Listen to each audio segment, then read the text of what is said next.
Olá, nessa aula a gente vai aprender sobre transcrição e um outro processo que acontece tanto ao mesmo tempo quanto depois da transcrição, que é o processamento do RNA. A transcrição é um processo em que um gene, ou seja, um segmento do DNA, ele é copiado, ou seja, transcrito, para uma molécula de RNA. Da mesma forma que a replicação, quem vai fazer o processo de transcrição é uma molécula chamada polimerase, mas nesse caso é uma polimerase de RNA. É sempre importante a gente lembrar aonde que ocorrem esses processos dentro da célula. Da mesma forma que a replicação, a transcrição, ela ocorre no núcleo, que é onde está o DNA. Mas além do núcleo, existem algumas outras organelas onde esses processos podem ocorrer, que é o caso da mitocôndria e do cloroplasto, que são as organelas que também contêm DNA dentro delas e fazem suas próprias proteínas. As polimerases de RNA, elas são enzimas que catalisam a síntese de RNA através de um molde de DNA.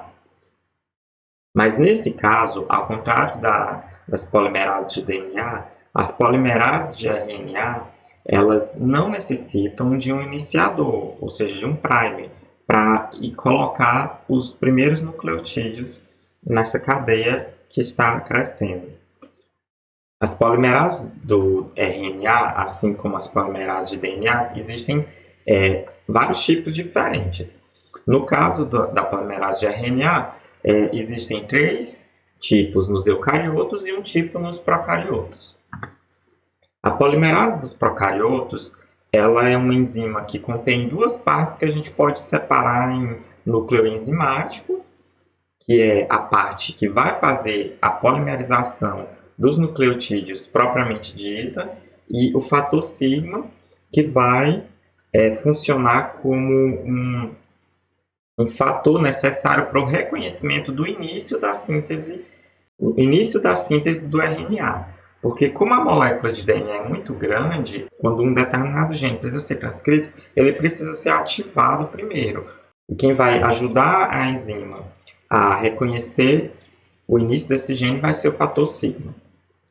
Já as polimerases de RNA dos eucariotos são mais complexas do que as polimerases dos procariotos, e a gente divide em 3 tipos. A polimerase 2, que vai transcrever os genes que produzem RNA mensageiro, microRNAs e LNC-RNAs. Já a polimerase 1 vai sintetizar 3 dos 4 tipos de RNA ribossomal, e a polimerase 3 vai sintetizar o outro tipo do RNA ribossomal e os RNAs transportadores, além de snRNAs. Assim como as polimerases de RNA de procariotos, as polimerases de RNA de eucariotos também precisam de fatores que ajudem ela a reconhecer o início do gene que vai ser transcrito. E nesse caso, quem vai ajudar nesse processo são os fatores de transcrição basais ou fatores gerais de transcrição, conhecidos pela sigla GTFs. As GTFs elas se ligam primeiro ao iniciador do gene, à sequência de início do gene, antes que a polimerase possa se posicionar. E elas ajudam ela a se posicionar corretamente na direção correta para iniciar a transcrição. Esses fatores eles também são importantes porque eles ajudam a reconhecer em que momento que um determinado gene precisa ser transcrito ou não. Porque nem todos os genes eles vão ser transcritos ao mesmo tempo, em todas as células, em todos os momentos do ciclo de vida da célula. É óbvio que uma célula da sua pele, em algum momento, ela precisa produzir melanina, mas uma célula do seu coração não. Mas todas as células contêm informação para transcrever todas as proteínas que você tem você precisa para o funcionamento correto do seu corpo. Mas como eu disse, nem todas as células vão precisar sintetizar todas essas proteínas e em todos os momentos. Então, esse início, essa seleção, ativação de quais genes vão precisar ser transcritos, ela é o primeiro estágio na seleção da expressão gênica de algum organismo. E muitas vezes ele vai ser o único estágio, porque existem outros momentos em que pode ser controlada essa expressão gênica, como inativar a própria proteína depois dela já ter sido feita, ou até mesmo degradar o RNA mensageiro antes dele transcrever, mas antes que ele possa participar da produção de mais proteínas. Só que o estágio inicial ele vai ser o mais importante. Também existe uma bolha de transcrição, assim como existe uma bolha de replicação. Nesse caso, a bolha de transcrição ela é menor, ela vai ter cerca de 18 pares de base desemparelhados naquela bolha, que vai ficar praticamente dentro da polimerase de RNA. E quando esses pares de base eles são separados, apenas uma das fitas é usada como molde para fazer o RNA mensageiro. E conforme a polimerase vai deslizando sobre o DNA, a fita de RNA vai sendo feita e logo atrás vai se soltando.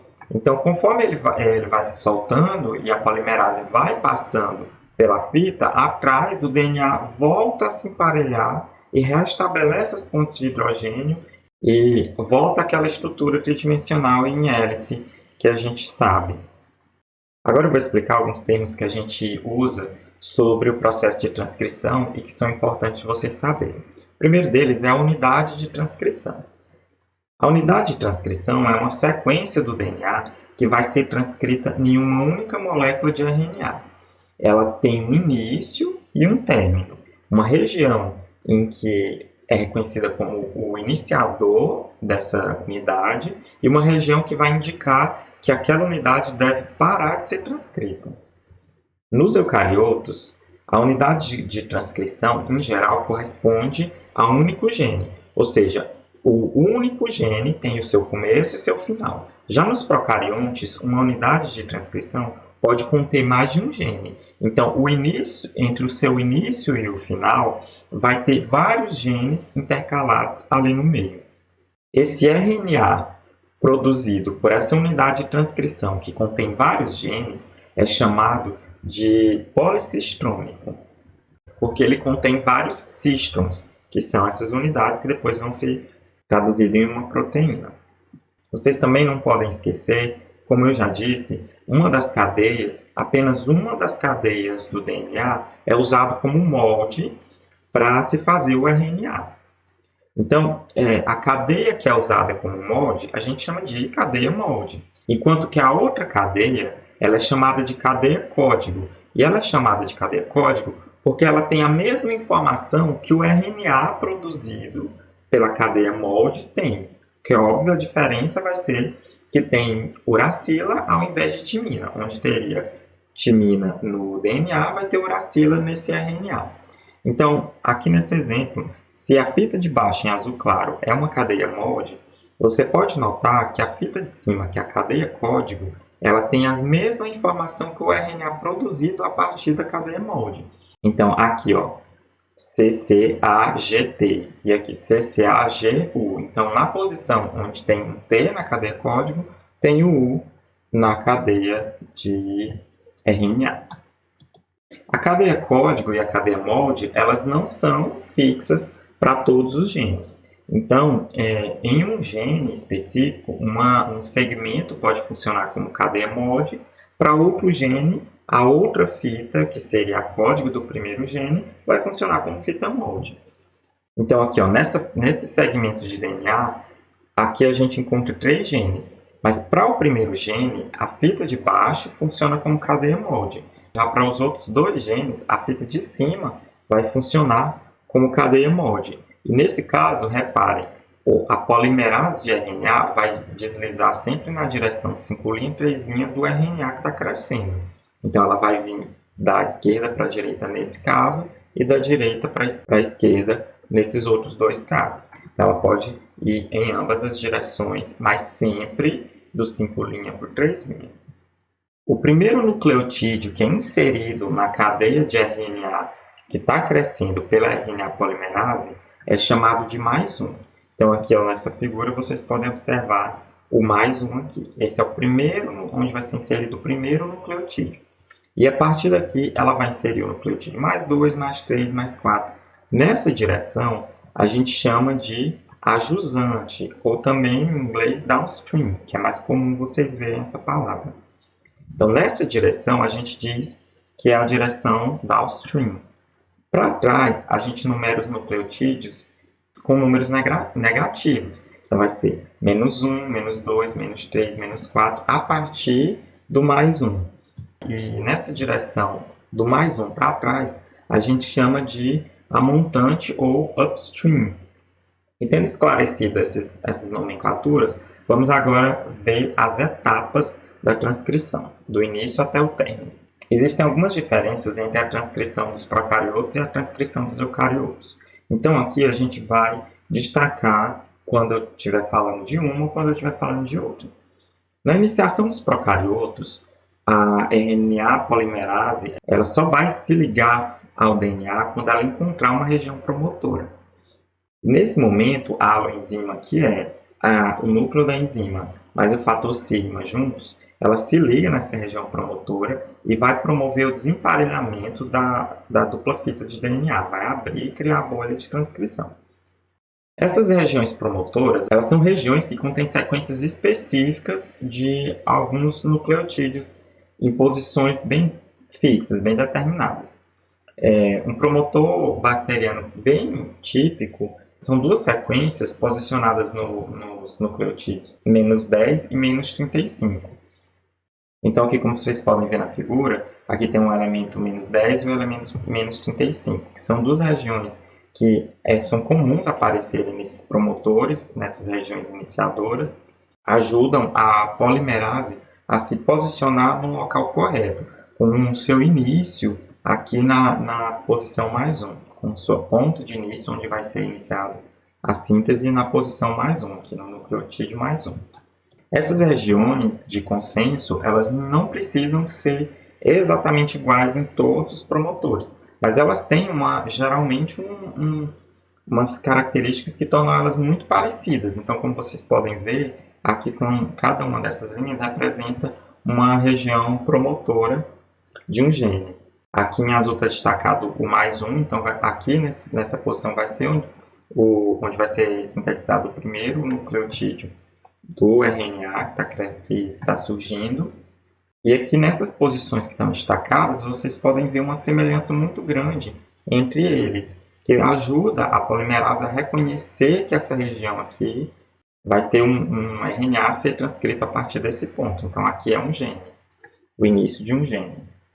A gente considera que a transcrição ela tem início quando o primeiro nucleotídeo é posicionado sobre a cadeia MOD. Depois que esse primeiro nucleotídeo ele é adicionado, a polimerase ainda permanece parada enquanto os outros nucleotídeos ainda são adicionados na frente. E esse momento ele pode demorar um pouco mais, porque podem existir eventos abortivos em que os transcritos de tamanho menores são feitos e liberados, sem promover o deslocamento da polimerase sobre a fita de DNA. A fase de iniciação vai terminar quando a polimerase consegue ir além desses nucleotídeos e começa a se deslocar sobre a fita de DNA.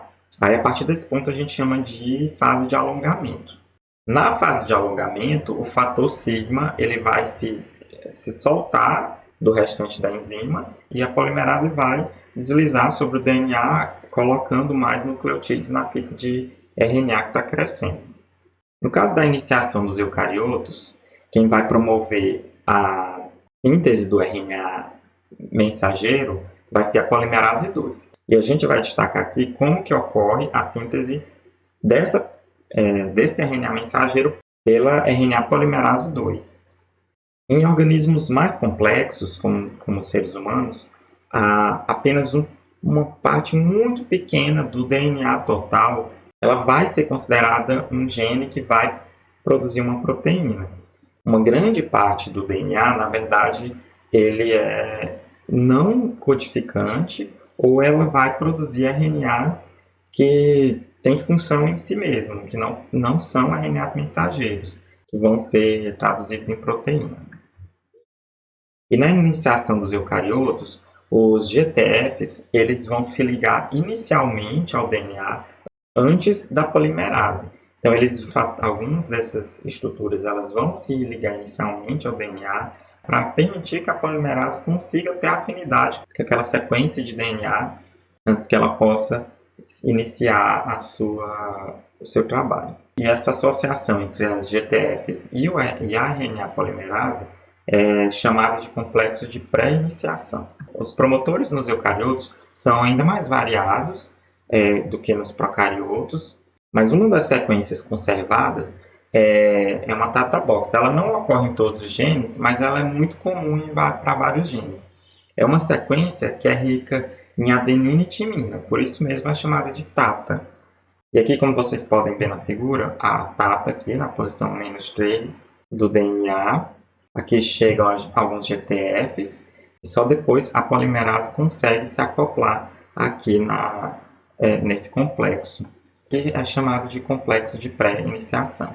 Depois que a polimerase se acopla e a síntese se inicia, ela vai deslizar pelo DNA e esse complexo vai se desfazer e os GTFs vão ficar para trás. Como eu já disse no alongamento, a polimerase de RNA ela consegue se mover ao longo do DNA desfazendo a dupla hélice. E nessa bolha de transcrição, ela vai parear os RNA sobre a fita de DNA. Então, nesse ponto, vai ocorrer uma hibridização entre DNA e RNA. Mas, a partir do momento que ela passa daquele ponto, essa hibridização se desfaz. A fita de RNA ela começa a se soltar atrás da polimerase e o DNA volta a se enrolar em dupla hélice depois desse ponto.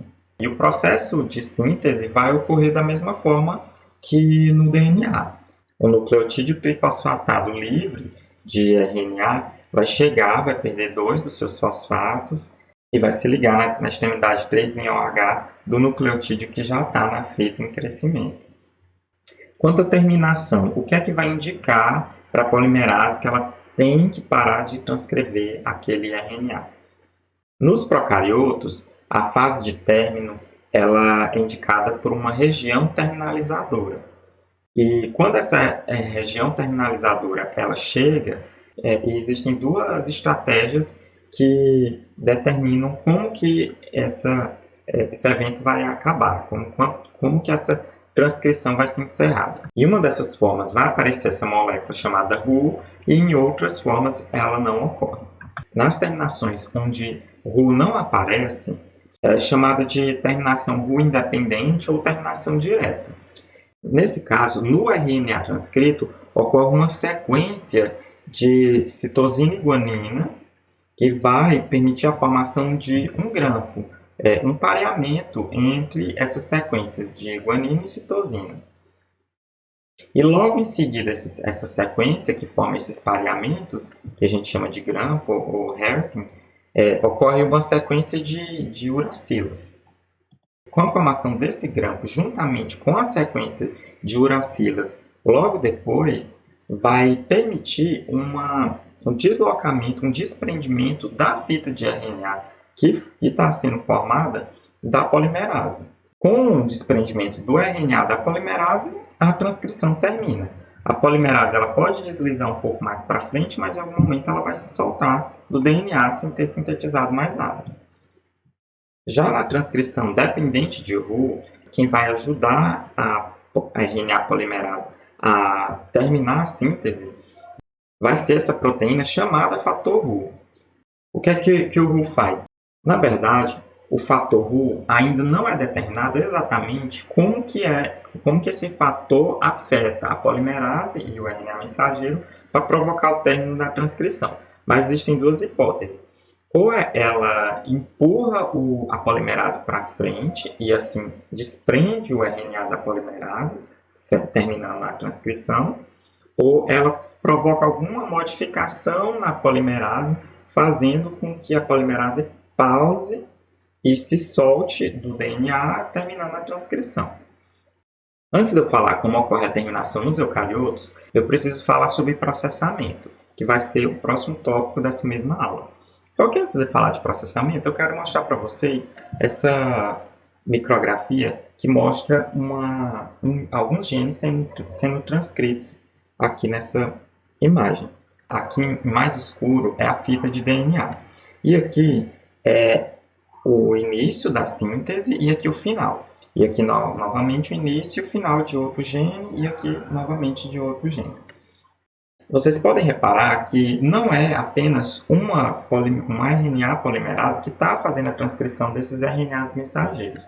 Na verdade, são várias em sequências, porque uma pode ir atrás da outra. E cada uma dessas linhas aqui, dessas pequenos fios que vocês podem ver saindo do DNA, é um RNA que está sendo transcrito nesse momento. Então, quando um gene é ativado, milhares de sequências de RNA são produzidas simultaneamente durante esse processo.